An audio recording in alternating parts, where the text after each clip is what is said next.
Hola, bienvenidos, bienvenidas y bienvenidos a otro video de mi canal. Yo soy Fran y hoy les traigo un nuevo video. ¿Cómo están? Espero que estén sanos y salvos en sus casas haciendo esta cuarentena. Y hoy día les recomiendo que antes de que comencemos este video, bueno, ya lo comenzamos, pero antes de que nos metamos de lleno, les recomiendo que pausen este video, que vayan a la cocina, se hagan un tecito, un café, lo que sea, como yo, porque vamos a estar largo tiempo aquí. Ya se los advierto, este video va a ser largo. Básicamente lo que vamos a hacer es otro capítulo de esta serie a la que llamo literatura y reggaetón, pero el día de hoy no voy a comparar nada literario con canciones de reggaetón, sino que voy a comparar unos poemas, un poema precisamente de literatura clásica con cuestiones muy contemporáneas, porque básicamente lo que quiero hacer en esta serie de llamada literatura y reggaetón es ampliar un poquito el espectro y analizar ciertos movimientos literarios o ciertos libros o poemas desde una perspectiva quizás un poco más actual. Es como una mezcla entre lo antiguo y lo nuevo, traer lo clásico a lo contemporáneo. Eso es lo que quiero hacer en esta serie de literatura y reggaetón. Entonces lo que vamos a hacer hoy día es analizar un poema de la Queen máxima de la poesía y de la literatura hispanoamericana, que no sé por qué razón no mucha gente la toma muy en serio, pero hoy es el momento de hablar de Sor Juana Inés de la Cruz. Voy a analizar un poema que tengo yo en esta antología que se llama Ecos de mi pluma, y la fuente donde voy a sacar todo mi análisis es un trabajo que yo hice para la universidad el año pasado en uno de mis cursos de poesía del siglo de oro. Y lo que voy a hacer es básicamente ver que las ideas y los conceptos y las concepciones sobre la belleza han cambiado a lo largo de la historia, sí, por supuesto, pero que los discursos se van reciclando. Quiero que hagamos ese ejercicio en este video, y es que veamos que un discurso que fue vigente o que Sor Juana específicamente lo tomó y desarrolló un texto poético en el siglo XVII, todavía sigue válido ese discurso en la actualidad. Y estamos hablando de las concepciones de la belleza, de cómo la belleza puede ir cambiando y mutando gracias a diferentes cosas, como por ejemplo maquillaje, como gracias a los efectos pictóricos o técnicas pictóricas las personas pueden variar un poquito su belleza o mucho, y cómo es que ese discurso también se ve en la actualidad con, por ejemplo, los filtros de Instagram, los filtros de Snow y todas las aplicaciones que existen para los filtros. Entonces voy a hacer un ejercicio de traslación hacia la actualidad. Voy a leer a Sor Juana desde mi perspectiva actual. Y nada, espero que les guste este ejercicio. Hablemos un poquito de Sor Juana. Quiero que ustedes la conozcan si es que no la conocen. Para hablar de Sor Juana tenemos que viajar hacia el siglo XVII, específicamente hacia el final del siglo XVII, desde el 1600, de la mitad del 1600 hacia adelante. Pensemos que el movimiento cultural y literario que en ese momento estaba muy vigente era el barroco.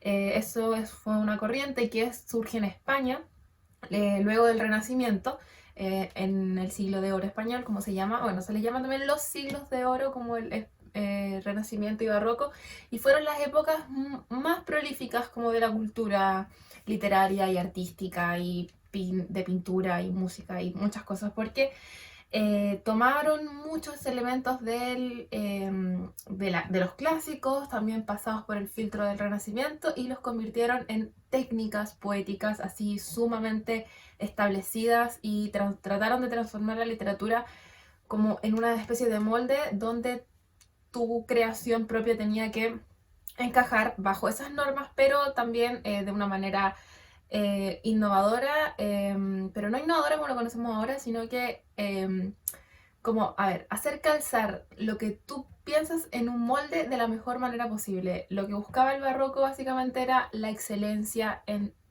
todas las cosas. Es por eso que hay mucha proliferación de obras de teatro. Si les digo unos nombres, por ejemplo, Calderón de la Barca y Lope de Vega, probablemente escribieron más de 1000 obras de teatro cada uno. Realmente ese proceso fue una cuestión cultural impresionante, y esto fue en España. Obviamente que hay barroco en otros países de Europa, pero España fue como muy, muy grande. Y eso llegó a Hispanoamérica, obviamente, porque España tenía virreinatos como en el continente americano, sudamericano, perdón. Ella nace en San Miguel de Nepantla, siempre me cuesta ese nombre, en febrero de 1648, es decir, ya nace en la mitad del barroco. Entonces cuando Sor Juana nace, ya Lope de Vega y Calderón de la Barca eran sumamente conocidos y ella logró absorber todo ese conocimiento literario, todas esas técnicas. Entonces pensemos que ella ya tenía una tradición y una influencia súper grande cuando ya comenzó a conocer el mundo de las letras. Ella nace como una hija de la iglesia, es decir, como un hijo fuera del matrimonio, entonces no era una hija legítima.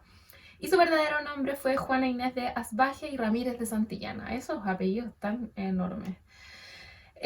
Bueno, desde chica fue sumamente inteligente, ya a los 8 años había hecho poesías y loas para su iglesia y todos la amaban porque realmente era como una niñita genio. Se le daba muy bien como todo esto de las letras y es muy interesante estudiarla porque se puede analizar desde muchas perspectivas. En primer lugar, y como lo que yo pienso que es el campo de estudio más amplio, sería ella como religiosa, como monja, pero también tiene otras líneas de estudio. Hay líneas de estudios de relaciones quizás homoeróticas que se dejaban entrever en sus escritos, o quizás como de aires más revolucionarios, o también desde una perspectiva de género. O sea, hay muchas aristas desde las que se puede estudiar a Sor Juana.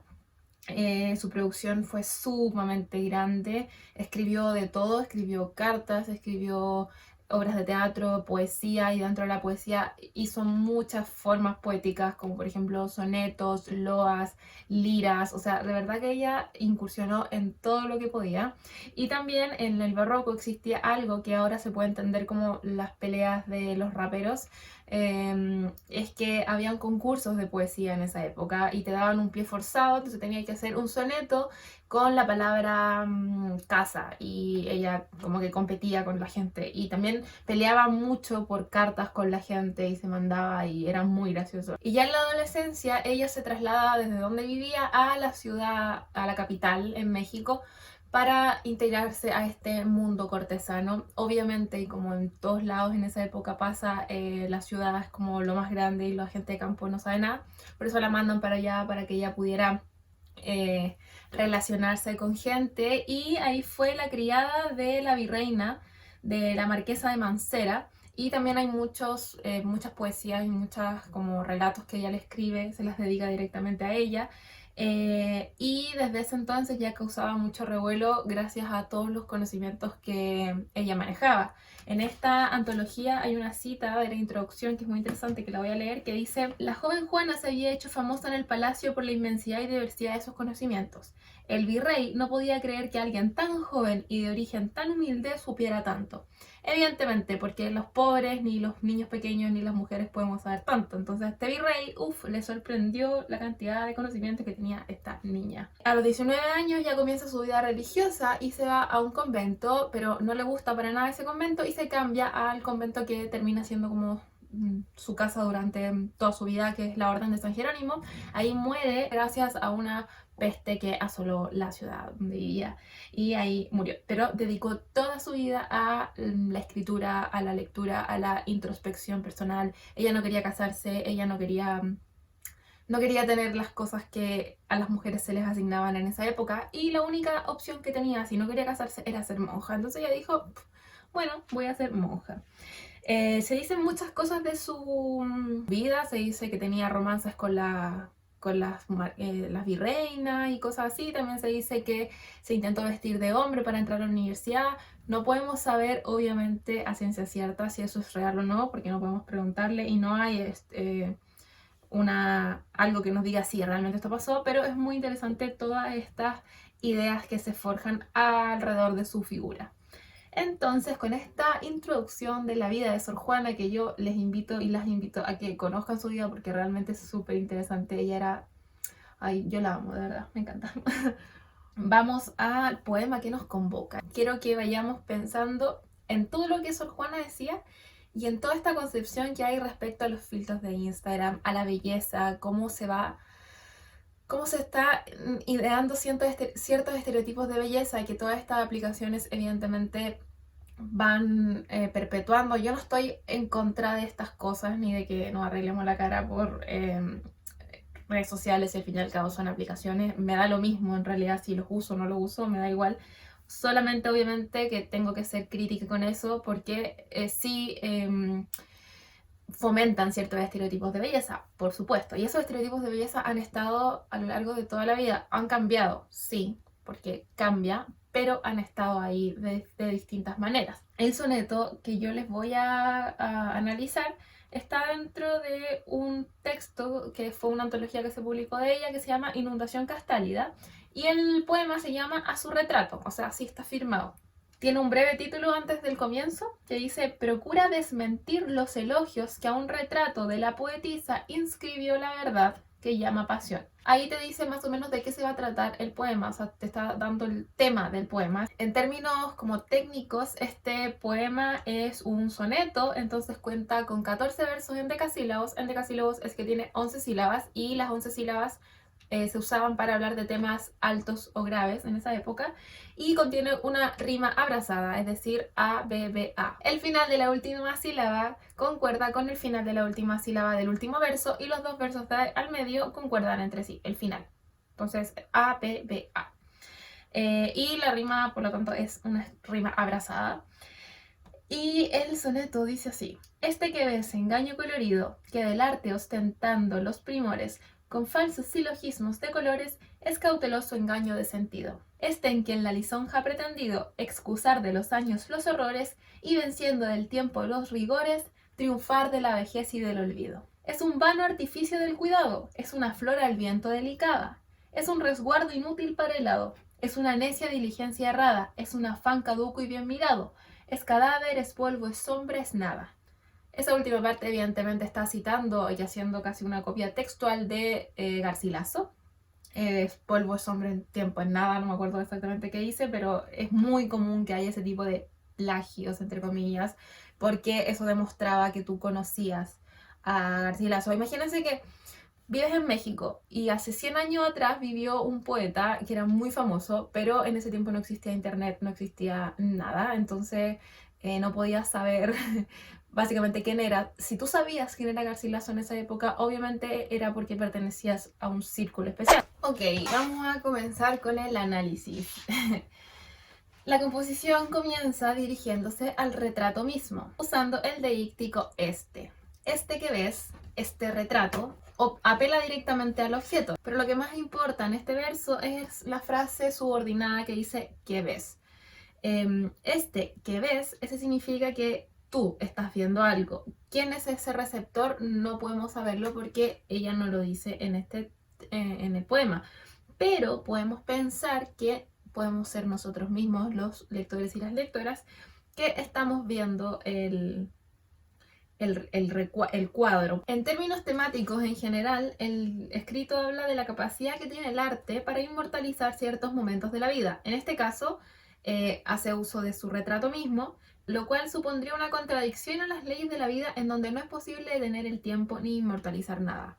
En este sentido, lo que hace Sor Juana es hablar de la capacidad que tiene el arte de inmortalizar cosas de la vida, como por ejemplo un retrato, tal cual como las fotos que subimos a nuestro feed de Instagram, para que subimos fotos a Instagram para inmortalizar ciertos recuerdos, para mostrarle a la gente ciertas cosas, cosas que no podemos mostrarle directamente en la vida real. En este sentido, podría verse como en una primera instancia como el triunfo del arte frente a la vida. Es decir, el arte permite guardar cosas que en la vida no se puede porque la vida avanza rápidamente, no se puede inmortalizar.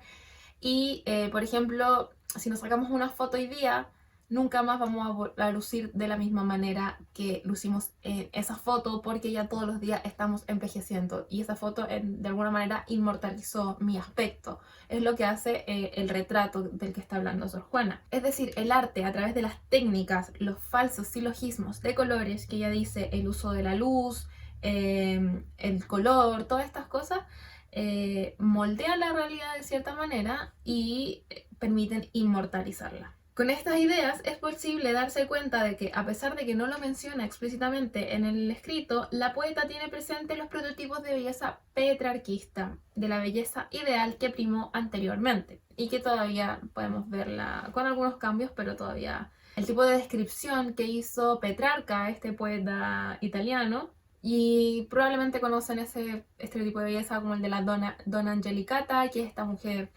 blanca, con las mejillas sonrosadas, labios rojos, rubia, muy caucásica, evidentemente ese es el ideal de belleza, básicamente relacionada mucho con los ángeles, por eso es Doña Angelicata.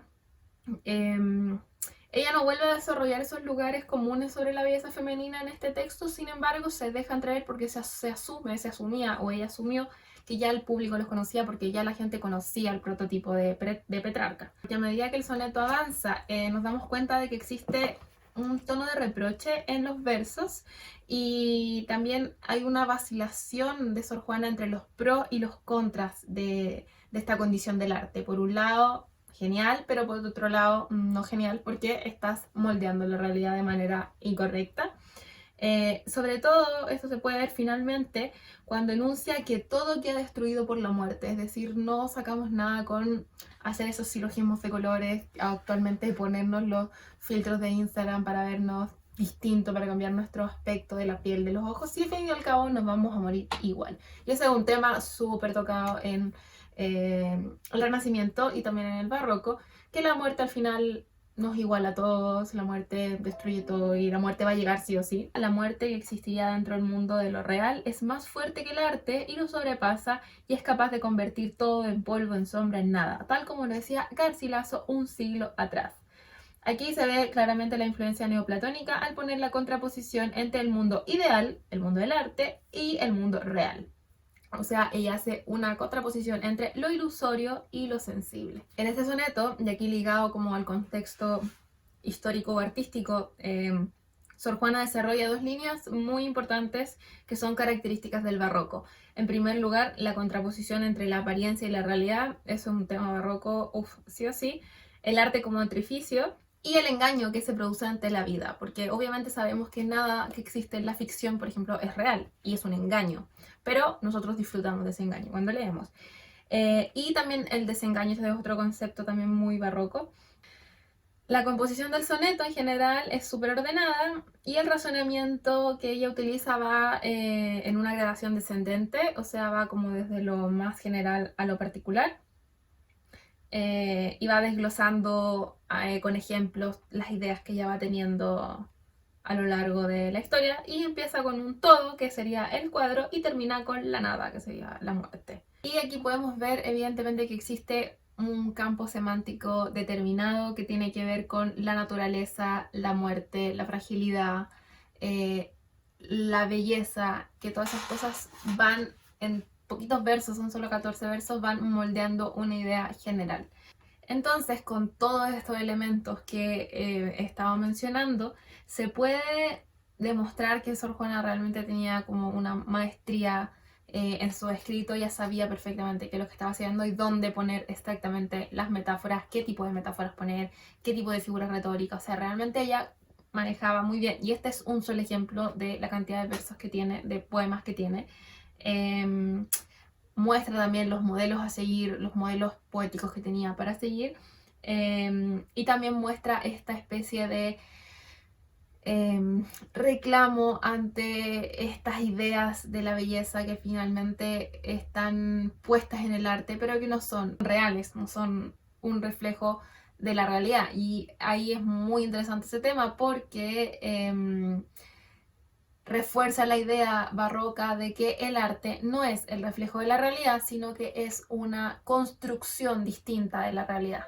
Por lo tanto, no le podemos pedir demasiadas cosas al arte porque el arte de alguna manera es una reinterpretación y no es la vida real. O sea, cuando nosotros le pedimos a los artistas que hagan las cosas tal como lo hacemos en la vida real, no, señora, porque así no funciona el arte, según ellos. O sea, cada quien, yo creo que el arte funciona distinto para cada quien, pero en esa época se pensaba así, que el arte no tenía por qué responder a cuestiones de la vida normal. O sea, sí podía tomar elementos de la vida real, pero no tenía que responder a esos elementos, podía transformarlos de cierta manera. Entonces, en todo este poema se pueden ver cómo Sor Juana logra transmitir ese sentimiento de engaño, que sería lo que mucha gente reclama cuando uno sube fotos editadas y sabe para qué la editas y es como un engaño, ¿no? O sea, no es tu cara real, es como filo, me da lo mismo, es internet, como da igual. Y aquí es como el arte, da lo mismo. De contradicción, obviamente, porque la vida es una contradicción. De ilusión, nosotros podemos por internet hacer parecer cosas que no lo son, y eso se ha visto demostrado un montón de veces en Instagram con esos experimentos donde uno muestra la vida que quiere mostrar. Pasaba exactamente igual en el siglo XVII y estos cuestionamientos estaban. Y el propósito y lo que logra finalmente es lo que yo pienso este poema, es como quitarnos de ese ensimismamiento, de ponernos más atentos como a estas cuestiones artísticas o en este caso Instagram, porque no todo lo que vemos es real y me parece muy interesante que ya en esa época se estuvieran hablando de esos discursos, es decir, esto que estamos hablando ahora no es nuevo, lo decían 500 años atrás. Y es muy interesante porque ahí vemos cómo la cultura es cíclica y cómo los discursos se van transformando con un mismo molde, pero transformando a medida que pasan los años. Y también nos habla de lo poderoso que es la ilusión y cómo a veces caemos en esas ilusiones. Y obviamente que no todo es lo que parece. Eso con respecto al análisis más profundo del poema de Sor Juana. Pero me parece muy interesante cómo desde de este tema podemos hablar de los estereotipos de belleza, como todas estas aplicaciones de Instagram, al igual que los pintores de esa época, tienen ciertas funciones donde se van a poner esos estereotipos con mucho mayor, como que se pueden ver notoriamente. En esa época, si se pintaba a una persona, se la hacía más bonita dependiendo de las características de la belleza de esa época. Y bueno, actualmente sigue pareciendo lo mismo. Hay cosas para hacernos más flacas porque las flacas son más lindas, la nariz más pequeña porque la gente con facciones más delicadas son más lindas. O sea, tú todas esas cosas las puedes hacer en estas distintas aplicaciones.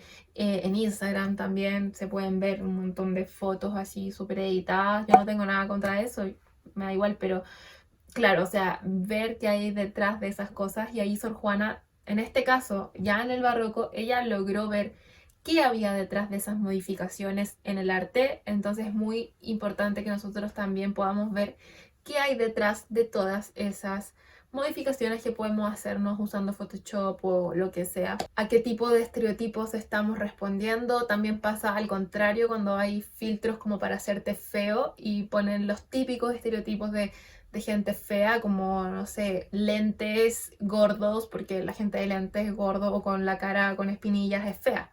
Esa es la idea que se tiene, por eso cuando hay filtros para ponerte la cara fea, son eso. ¿Y qué pasa si una persona cumple con estos requisitos? Es como, a los ojos de la cultura eres feo.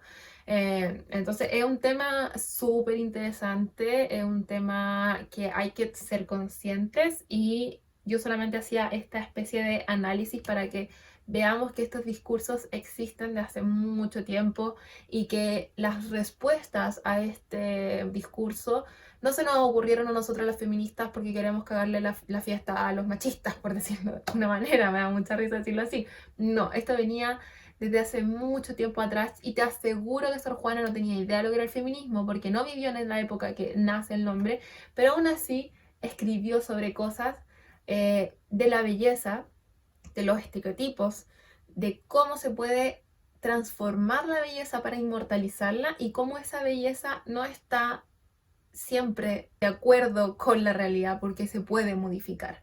Sí, yo por estas cosas es que adoro a Sor Juana porque me parece una mente súper lúcida, me parece una persona muy interesante que estaba muy adelantada a su época y que merece mucho más reconocimiento del que tiene actualmente. Así que si ustedes quisieran mirar más de Sor Juana, esta antología es súper buena, yo se las recomiendo un montón. Eso, yo creo que si no me detengo ahora voy a empezar a hablar todo el día de lo maravilloso que es Sor Juana y no creo que me quieran escuchar 10 horas seguidas. Entonces, eso, yo de verdad les recomiendo esto. ¿Qué piensan del poema? ¿Han leído a Sor Juana? ¿Qué piensan de este tema? Espero que hayan disfrutado este video. Mi propósito era que podamos ver y analizar cómo estos discursos siguen siendo, el trasfondo sigue siendo lo mismo, pero con distintos cambios que se pueden ir aplicando como a a las cosas que conocemos actualmente, pero que muchas cosas siempre se vuelven a repetir y que estas cosas no son nuevas. Así que eso, espero que les haya gustado este video, espero que no haya sido tan denso. Y eso, nosotros nos vemos en el próximo video que espero que sea súper pronto. Eso, chao.